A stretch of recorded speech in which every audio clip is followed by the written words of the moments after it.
Hello, my lovely viewers, and welcome. I am Kira, a romantic ace, and tonight we are streaming Chapter 9 of Endless Summer, Book 2. So with that, the stinger for Chapter 9 is a former ally discloses surprising secrets. The road home stretches out before you, but can you survive the journey? Let's find out!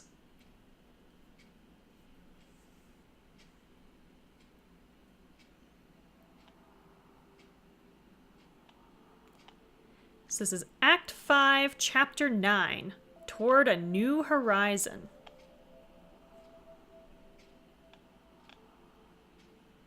Still in and around Elistel, the Vanti village.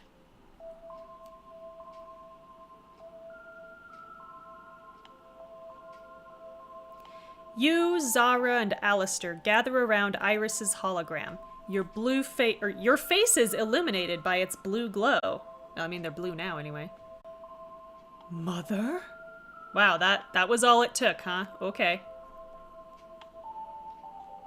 It's you. Hold up. What in the name of Fork Exec is going on here? You see, I was human once. My name was Imogen. Everett was my husband, and Alistair was my son. I don't have much time.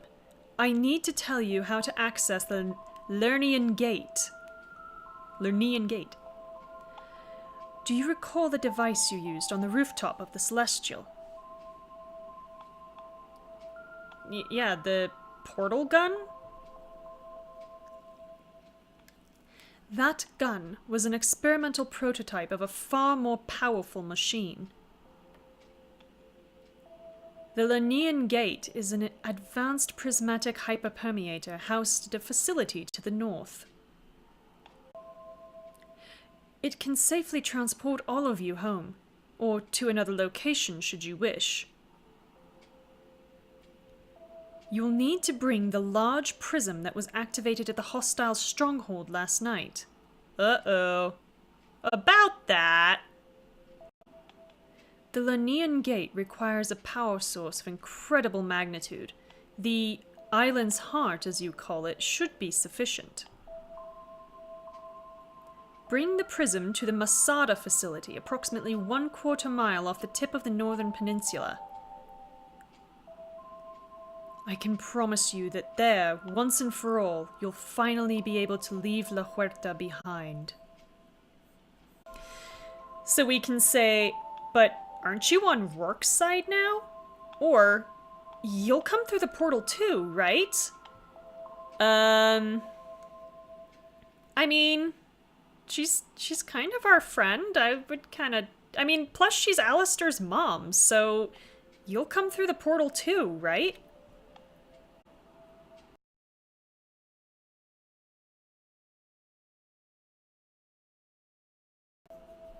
Yes, you must come. That would only be prudent. Okay, Alistair. Oh, well, I'd certainly like to. You've gotta be kidding. You want her to come with us? After what she did? She didn't really do much, Zara. She just obeyed orders. And not by choice. So, yeah. Everett activated a part of my programming that it prevents me from acting against him. However, I choose to see your departure from La Huerta as beneficial to all involved parties. Yeah, that sounds legit. So, you can't come with us? What if we kidnap you? What if we just grab you and drag you through the portal? Then what does Everett have to say about things? I cannot. It seems I must terminate this connection shortly. Please, hurry to the facility. It won't be safe to travel that way much longer. Iris struggles to continue speaking. Goodbye, Alistair. I love you very much. No! Mother, wait! The hologram fades, and the terminal goes dark. Alistair, I'm so sorry. She died when I was only 2. I never thought I'd remember what her face looked like. Alistair lowers himself to the floor, resting his face in his hands. So wait, there were no pictures of your mom anywhere around? What the fuck, man? My megalomaniac of a father brought her back as an automaton, a mere servant! The next time I see him, he'll have hell to pay. I mean, he didn't get this idea of your mom as a servant out of nowhere, dude. It's pretty telling how Everett Rourke sees women at this point. Just saying. Inside the partially collapsed wall, there's a narrow, cave-like space. At the far end, Furball is crouched and ready to pounce on a small crystalline fragment.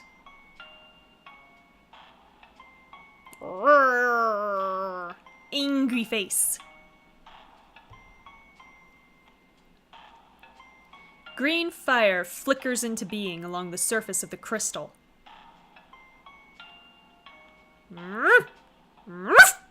He's very angry face. That shard looks like it's got an evil spirit trapped in it. It's just like the light that surrounded Quinn. So we can poke the shard or watch it cautiously. Think we've determined we have no sense of self-preservation, so I'm gonna poke it. Stand back, little guy. You touch the burning shard with your index finger. The flames instantly recede, and you're able to pick it up without harm.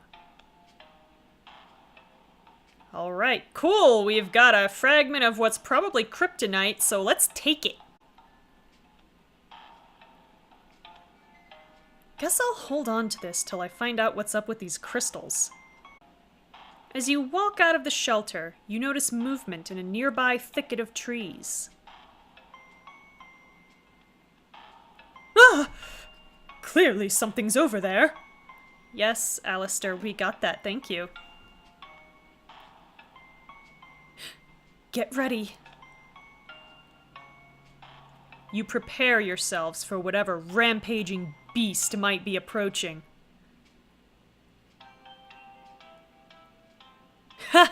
Of course it's Varen. Ha! Another miss. Varen comes running out of the undergrowth with Diego close behind. They seem too engaged in whatever they're doing to notice you. You notice Zara getting ready to clear her throat. No, shh. We're gonna voyeur. What are you doing?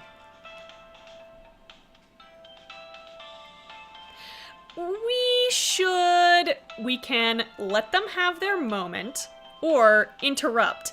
I'm not interrupting this. I hate that they're charging me diamonds for this. This is part of what I don't like about this book, is that basically in order for your friends to be happy, you have to spend diamonds. Like, I'm fine with it being for the player character, but and it's not the only Choices book that does this, but when it comes to, like, my friend's happiness, I shouldn't have to spend fucking diamonds to make that happen. That's just cruel. But we're going to let them have their moment. And I have a feeling we're gonna watch it, too. You motion to Zara. She shrugs and heads back toward the beach. Alistair takes Furball and follows. Yep, our voyeuristic ass over here. Diego and Varen lie on the jungle floor amid shimmering, bioluminescent flowers. I never expected to take my mother's place. It happened so fast, Varen suddenly seems on the verge of tears. No.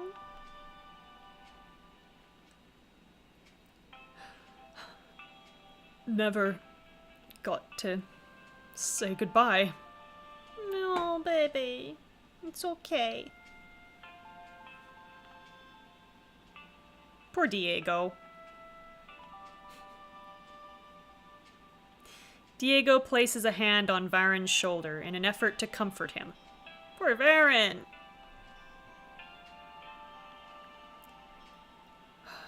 Zimejdra was very brave to do what she did. She did it for all of us, but mostly because she loved you and knew you'd make a great Elishar. Yes. And, as it turns out, you're basically Aragorn, the king no one expected but everyone hoped for. This makes me very glad that I did not choose Aragorn for Jake's nickname in Book 1, because otherwise this would just be all manner of awkward.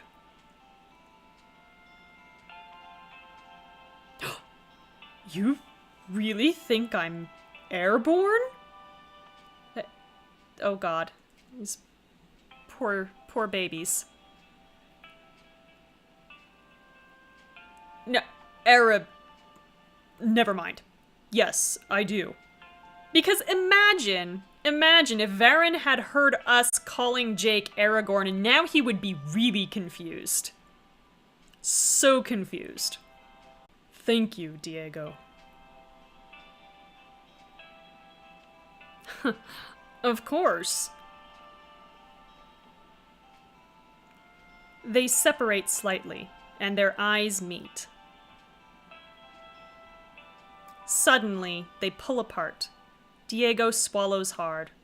Varen's gaze drifts around the area. Oh my god, please tell me we're gonna, dive into the bushes, because otherwise this is so goddamn awkward. The two of them lean back on their hands in silence, looking off into the rainforest. Diego moves his arm nearer to Varen's. Varen tentatively reaches out to take his hand. Aww. Diego, I am grateful to have met you. Pleasure's all mine. Mm-hmm. You have pleasure? Oh god. Oh no, how does this translate in Vanti? Oh dear. I mean, pleasure, not that's not, too late. It's awkward. Oh, I'm gonna try to pretend the last 3 seconds didn't happen. Do or do not. There is no try. Oh my god. Oh, you precious, precious babies. Hey, Kira. I just got here. I didn't hear or see anything.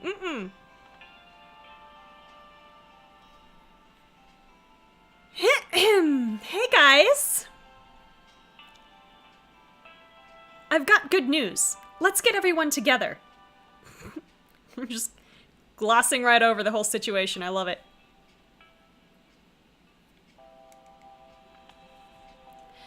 A little while later, your friends and several Vanti are gathered around you on the beach. So, apparently this Lernian gate can get us home, but we'll need the island's heart to power it. Real question is, can we actually trust Robo-Maid now that Rourke's reprogrammed her? Yeah, my money's on no. I trust her.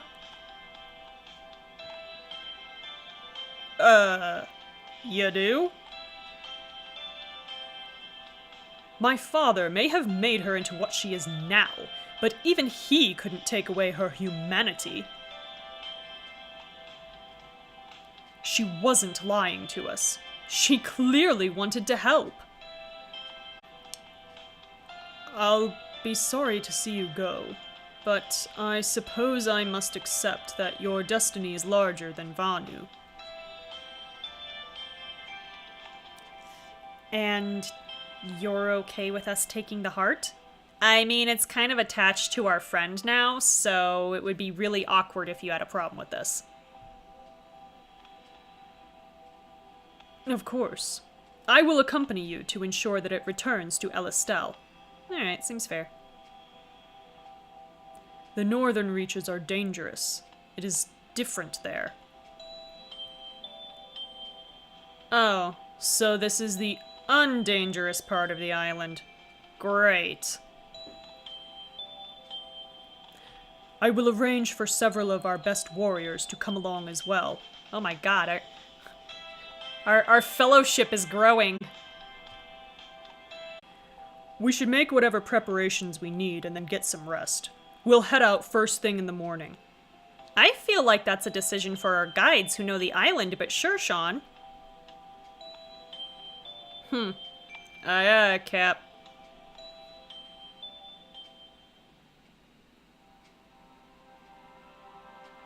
The next morning, you set out on your journey northward. It is very ominous. As you crest the foothills of a mountain range, the temperate sea breeze gives way to a noticeable chill.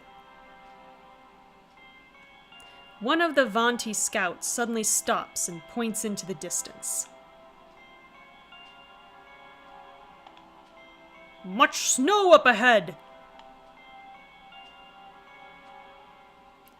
You look toward the distant slopes and see gleaming snow running all the way down to the shoreline.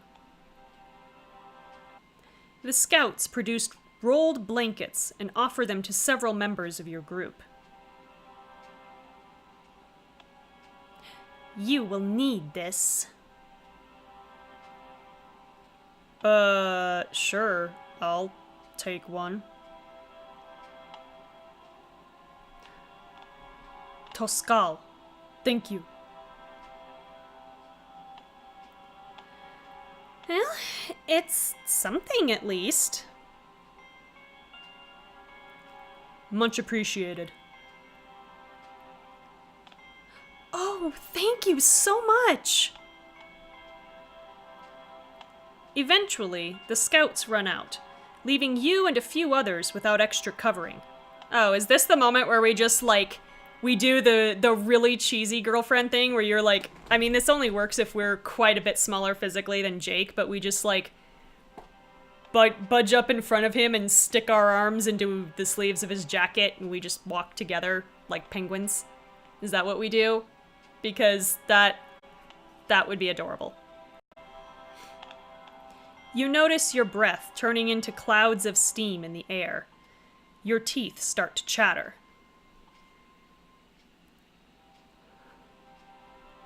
Kira, you need a jacket. I'm too small.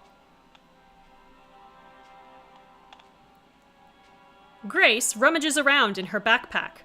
Yet another one of these random people just carrying clothes for us for no reason. Fortunately, I'm always cold and bring lots of extra layers. Okay, this makes a small bit of sense. Jake and Sean carrying around clothes that would fit us does not. I mean, okay, if the camo outfit hadn't been so very obviously, you know, femmed up, then I would say, yeah, that one kind of made sense for Jake, but nah, those were clearly women's clothes. try these on.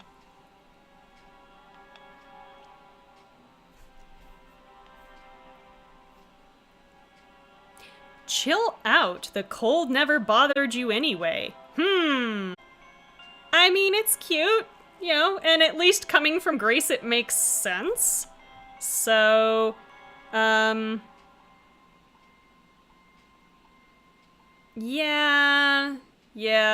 I'm doing this because I know things, but yeah, we'll buy it. So we've unlocked Chill Out in the closet. Let winter come. I'm ready. Okay. Calm down there. Calm down there, princess. Aw, you look so cozy and cuddly. I still think we should have burrowed inside Jake's jacket, but that's just me. As you trudge onward, the snow underfoot becomes thick enough to crunch with each step. Cold winds drive clusters of falling snow into your faces.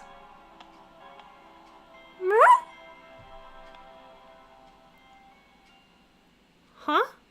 What's wrong, little guy? Someone's there. A lone silhouette stands amid the white haze. Hello?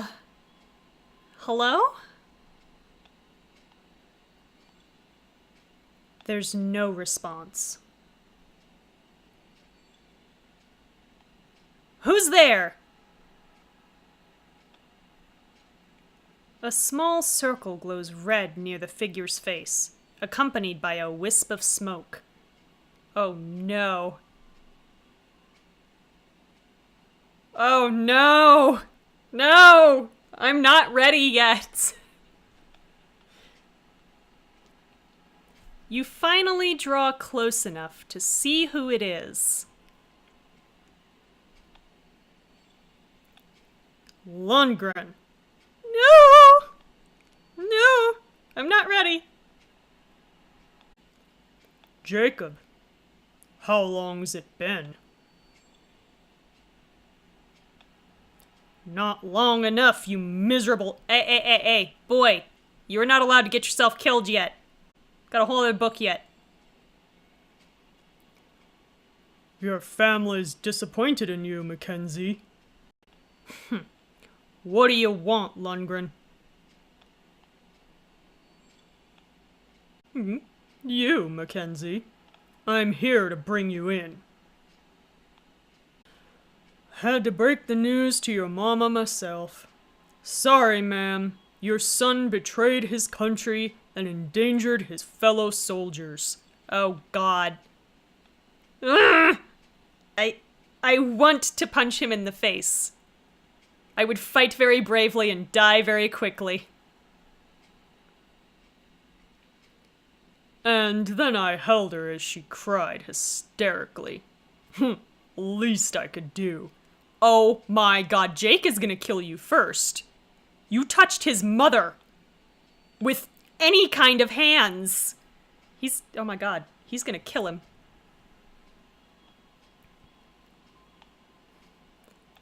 Don't you dare.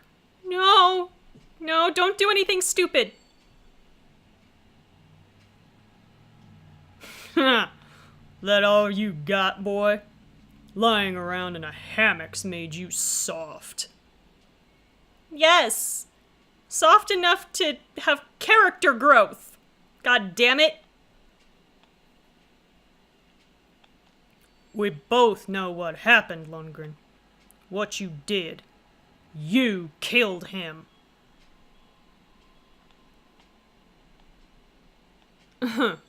Jacob. Well, I'd love to catch up on old times. I'm gonna need you to come with me if you don't want your new friends to get hurt. No!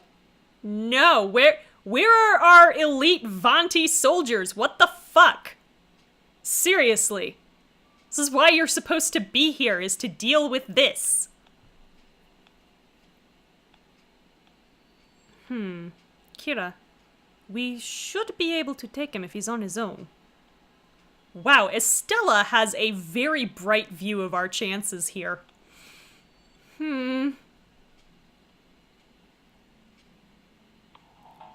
Arachnid, into position. Lundgren signals, and a series of armored Hummers comes roaring over a nearby ridge. Soldiers emerge from the vehicles and begin to move into formation, readying their rifles. Princess, it's me he wants. Take the others and get out of here. Oh, child, we need to explain to you about making deals with villains, because here's the thing about making deals with villains. Stay with me here, Jake. They're villains. They are not obliged to uphold their end of the deal because they have no honor. Like, dude, think about this for 5 fucking seconds, please. I'm begging you. I'm begging you, my man. What? Jake, I can't just... Are we really doing this right now? I'm trying to decide whether Michelle is going to propose leaving Jake behind or throwing down against a squad of elite soldiers. Honestly, she could go either way. Jake, we can say, I'm not leaving you, which, yes, 100% chance of success. I love these. Or, you're right, we've got to split up. No, why would I abandon one of my friends to this guy and a squad of elite soldiers when clearly taking him in means killing him? No, Jake, I'm not leaving you.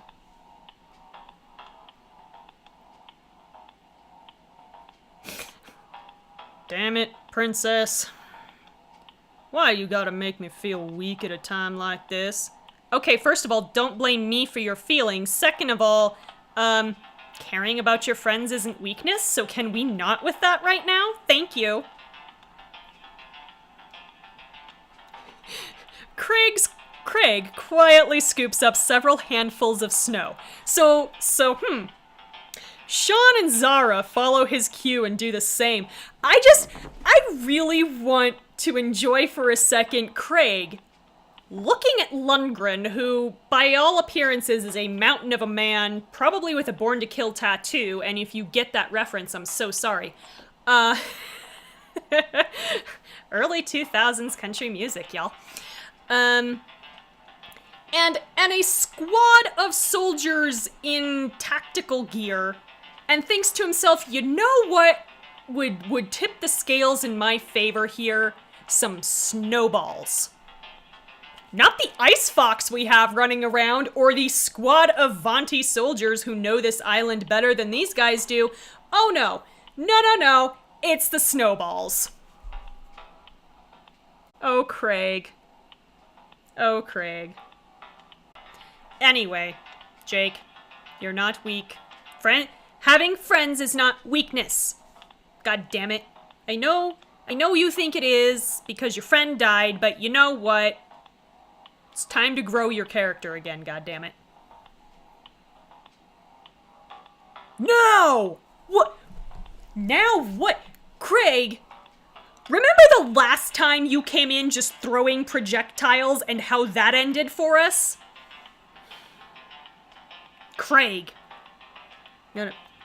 This boy is gonna get us killed. The 3 of them pelt the still readying soldiers with hard-packed snowballs, which I'm sure is so devastating through their body armor. Everybody, run! Scouts, protect the Catalyst's retreat! The Vanti scouts draw spears and rush forward to engage the soldiers. You, Jake, and the others use the momentary distraction to scramble toward a nearby ravine.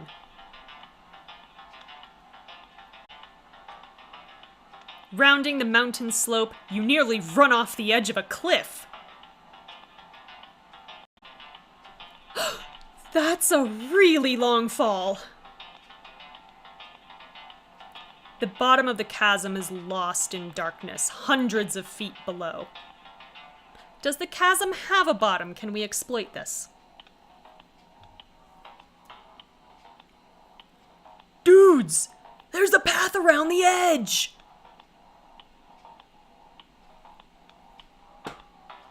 Raj moves as fast as he can up a narrow walkway, bottles clinking in his messenger bag.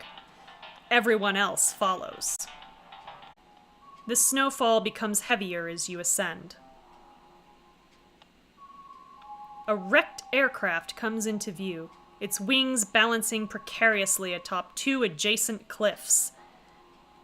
Well, if this doesn't just sound like an Indiana Jones movie, I don't know what does.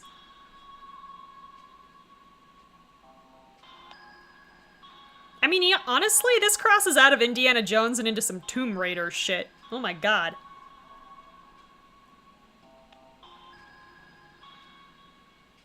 As your gaze returns to the walkway, you notice someone rounding a corner ahead.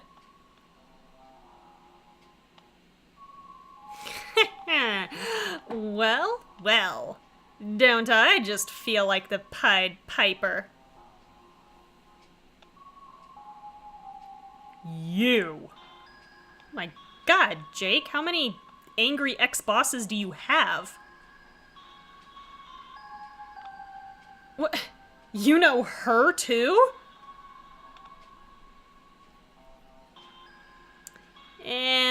You might say Wolf and I go way back. Is she trying to make us jealous? Is that what this is? Because, like, I kind of don't feel like I have to be. The woman reaches over her shoulders and unsheathes two katanas. Oh, God. Do we have to have the talk about how hard it is to actually wear a sword across your back and then draw it? Because, you know, blades are long, especially on a katana, and you have to, like, clear the sheath to get it out. And most people don't have arms that long and aren't that bendy. Especially the way they showed them sticking up over her shoulders. Yeah, no, that's not how this works. That's not how any of this works. The tech-enhanced blades radiate waves of heat, causing the cliffside to weep melting snow as she moves closer.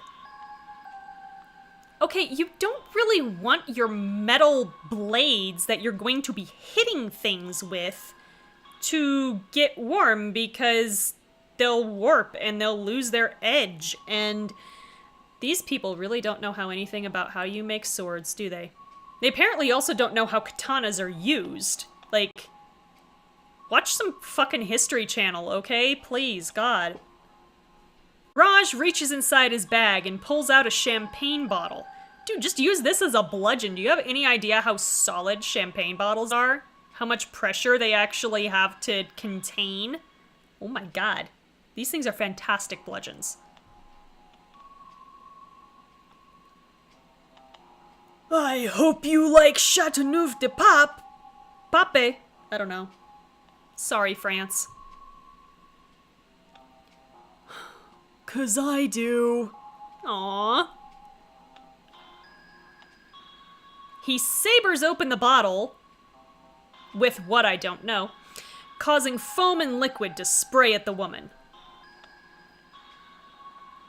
Gah! I just love that these elite soldiers are being foiled by what are the laziest, like, most childish ways to hurt people. Yeah, we can't actually hit people. We have to do incredibly convoluted things to knock people out. Because, you know, T for teen, I get. Where is Furball, by the way? No one has said anything about Furball in a while, and I'm worried. Where is our little frost fox? Where is he?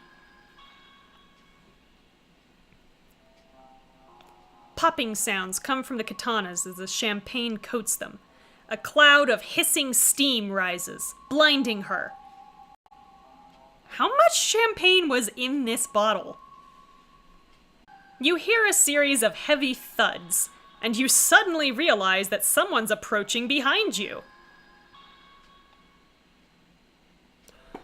Told Lundgren I wasn't gonna kill any of you. The hulking brute points one of his mechanical fists toward the mountain slope. Guess I lied. Joy. The power fist strikes the rock face with a deafening crack, causing the walkway to tremor beneath your feet. Fissures form in the slope, and huge chunks of stone roll down toward you. Oh shit. I smell more timed choices coming up.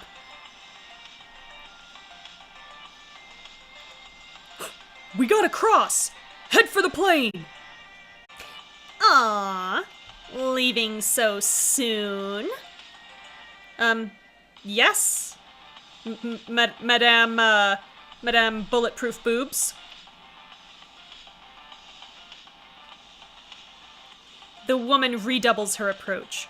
She touches a disc near the center of her suit, causing her to become nearly undetectable against the cliff. Oh, good. Camouflage suits. But how does it camo her face? Because her face isn't inside her suit.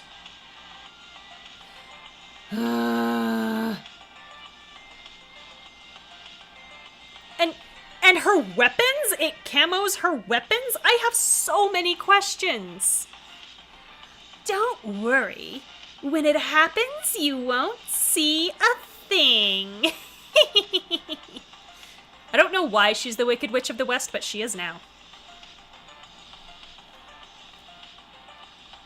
As the cloaked katana wielder and hulking brute converge, everyone rushes onto the wings of the plane. I like how we're about to be killed by precision and also brute force. Estella drops onto the cab of the plane and uses her heel to bash open a rusted boarding door. God bless you, Estella. Inside! Now! Each member of your group jumps through into the gutted interior of the plane. You notice Craig struggling to open a wall-mounted first aid cabinet.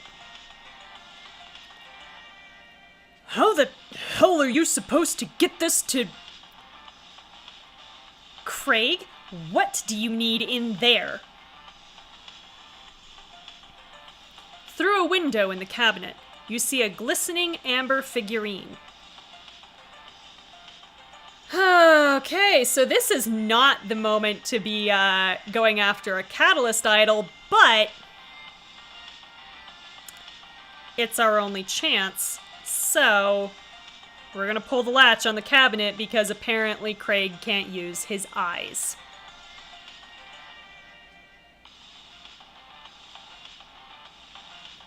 The door of the cabinet swings open and a crumpled note falls out. Found this during the excavation. Silas should be interested in it. Don't show it to any of Rourke's people. Henry.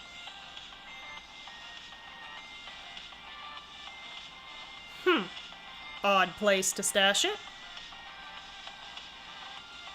You take out the idol and hand it to Craig. This is a great moment to have an idol scene, by the way. Nice, Kira. Just as he grabs a hold of it, the world melts away in a wash of rippling colors. You're suddenly in an airport waiting area. Craig and Sean are standing next to a pile of luggage. Heck yeah, bro! One tropical island vacation coming up!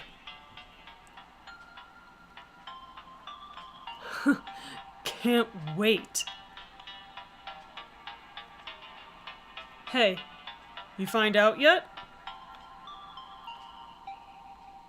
Nah. They'll probably email me tomorrow or something. You got this, Sal. I talked to those NFL guys about you. What? You did? Yeah. They were like, so what do you think of 68? He any good?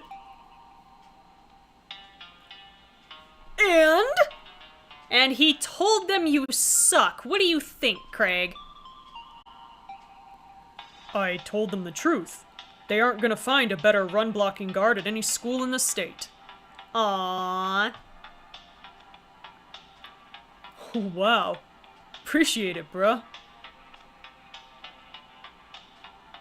I don't know. Maybe I do have a shot. Several other students flock over to Sean.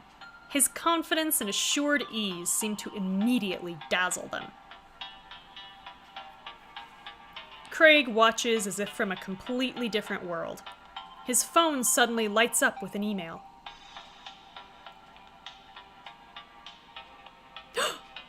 It's from them! Dear Craig Sow, our draft scouts were glad to make your acquaintance at the Hartford Varsity Mixer. He's feeling good about this so far. As I'm certain you're aware, we're limited on the number of athletes we can consider for the 2017 NFL College Draft. While we won't be able to include you on our list, we wish you the best of luck in your future endeavors. Oof. I mean, plenty of players do get into the NFL and have fantastic careers being undrafted, but it does make the road harder. The vision grows dim. You're yanked through time and space, the inertia bringing you to the edge of nausea. There is no edge of nausea. You're either nauseous or you're not. There are levels of nausea, but there's no edge of nausea. The verge of throwing up, maybe.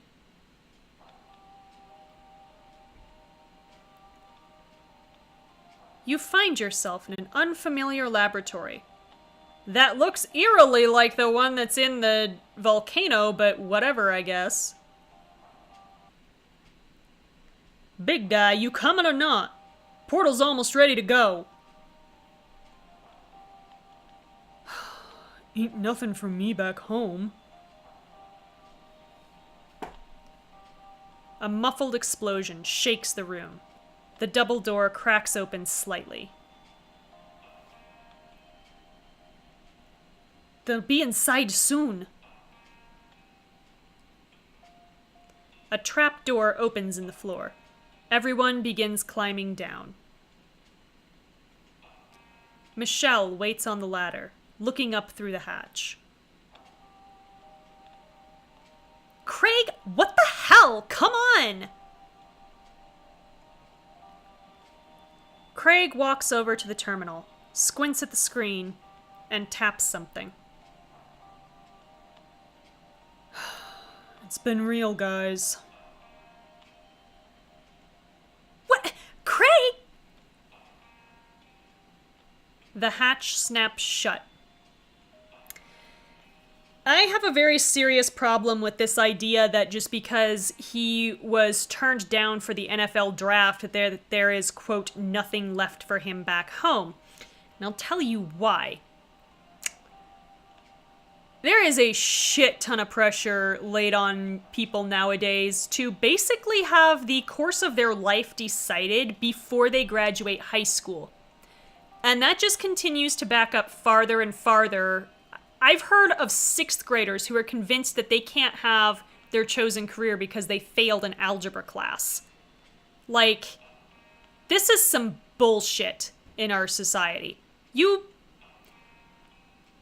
Getting turned down for one opportunity is not the end of your fucking life. Like, putting aside considerations of, like, depression and other mental health problems that just get exacerbated by this type of situation, you're looking at an entire society that pushes this narrative, and this is just reinforcing that. Craig presumably has a family, and he's definitely got friends who love and respect him. But oh no, there's nothing left for him back home because he got turned down for the draft. And if there's another reason that Craig has quote-unquote nothing left back home, they're doing a piss-poor job of showing it in this narrative. This is not okay. Craig turns to run through the door, but a towering figure blocks his way. Heh, like your style, kid. One side, jerkface. What? That's my line. I don't know why he got southern there. I don't know what's going on with anybody's voice tonight. The titan of a man deploys both mechanical fists into Craig's chest. He's thrown clear across the room, crashing heavily against the opposite wall. And then, you're exactly where you were moments earlier.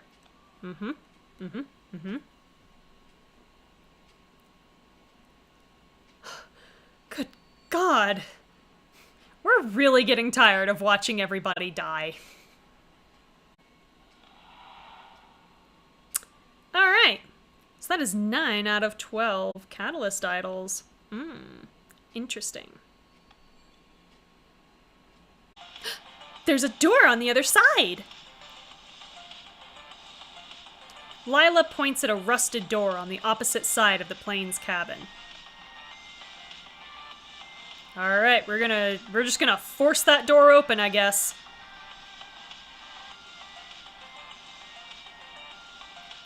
You climb out into what seems like a cloud of snow. A heavy blizzard makes it impossible to see beyond a few feet.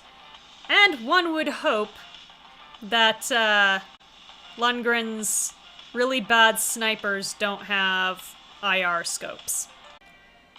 Everyone tries to carefully balance their way across the other wing, struggling to shield themselves from the biting cold and blasting wind. But your cold weather gear protects you from the elements. Hey.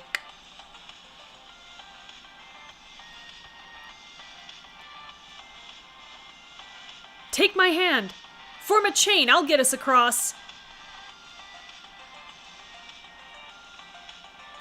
Come on, link up! You concentrate and steadily make your way across the icy wing, leading your friends across. Bullets whiz through the densely falling snow around you. Great, someone has an IR scope. Fan-fucking-tastic. This is exactly what we needed. Get back here! Playtime isn't over yet. Damn it! We can't get across! Now's our chance! We can lose them in the blizzard. You find your way up the other side of the chasm and arrive at a wide plateau. A large crate pokes out of the snow ahead. Is that? It must be cargo from the plane. Words are printed on the metal box, but there's too much ice to be able to read them. You use the sleeve of your jacket to brush away thick layers of snow and ice. And now you know why I bought the jacket.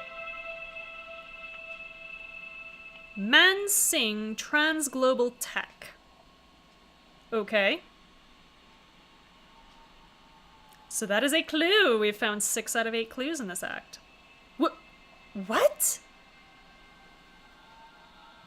Grace, isn't that the name of your mother's company? Why would they be sending equipment here? I don't know, but we should keep moving. This storm doesn't look like it's gonna let up. You continue on through the blizzard. Eventually, you lose track of how much time you've spent wandering. Yeah, this is how people die in blizzards, by the way. You get lost, you can't find shelter, you freeze to death.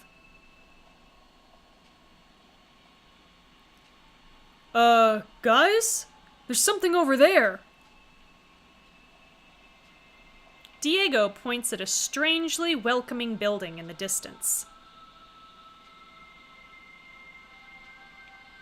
A sign half buried in the snow reads, Elysian Lodge Resort. Another resort? All the way up here?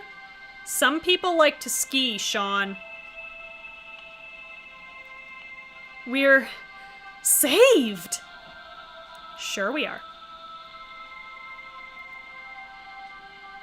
Or so one would hope. Alright. Finally, more genre savvy. Take a drink. This has been a very low drinking night.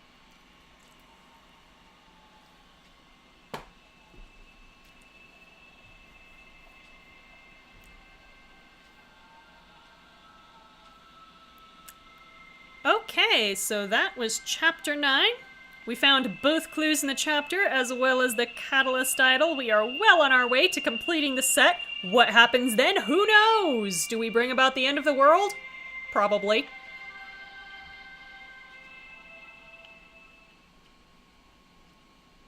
So, as usual, we can restart the chapter or continue on. I'm gonna call it a night. It's real. So I will pick this back up next Friday. So same time, same place. Twitch.tv/aromanticace at 7 p.m. Pacific for more Endless Friday, where we will find out how we're inevitably going to die in the Overlook Hotel. I mean the Elysian Lodge Resort. Are there creepy twins walking around the halls? Is there a naked dead woman in a bathtub somewhere? Probably. Tune in. You can also tune in on Monday for more Perfect Match Monday, where we are playing Perfect Match 2. So also same time, same place, twitch.tv/aromanticace at 7 p.m. Pacific, where... What are we doing? What are we doing? Oh, right. We are probably about to hear about the Siren Project from Khan. That's what we're doing. So, what on earth does that entail? You can find out on Monday. Until then, enjoy whatever it is you do between now and Monday. Catch you later.